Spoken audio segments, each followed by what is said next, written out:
Number 2, nervous system regulation control. Now, if we've already practiced all the things that I talked about in the beginning of this video with the crab walk and bending to relaxation, now is the time to use those tools. Helping regulate your horse's nervous system is very important when on a trail ride because we're trying to avoid freak accidents here.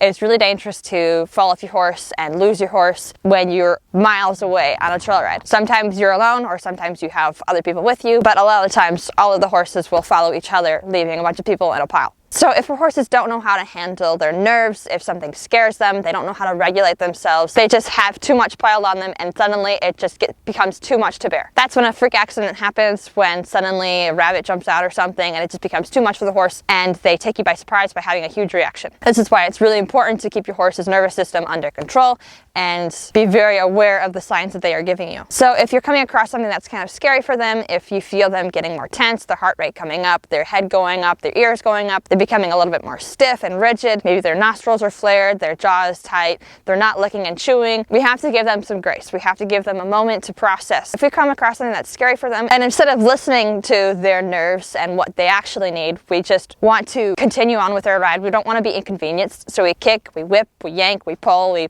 hit, we repeat, and that's giving the horse a sense of lack of control and a lack of ability to process, and that's going to overfill their nervous glass and it's going to explode. So instead of just trying to force our horse through it, we need to give them a moment to process and figure out what they need in that situation. Be their partner instead of trying to get them to just do what we want. If something's becoming too much for them and they feel like they need to stop, you just have to let them stop and let them think about it, let them look at it. If they feel like they need to back away or turn away or give themselves some space between it, then let them do that. Let them back away, let them turn away, let them have some space between themselves and the thing that they're scared of. If you feel like they want to leave but they don't feel like they can, just ask them to back away or move away.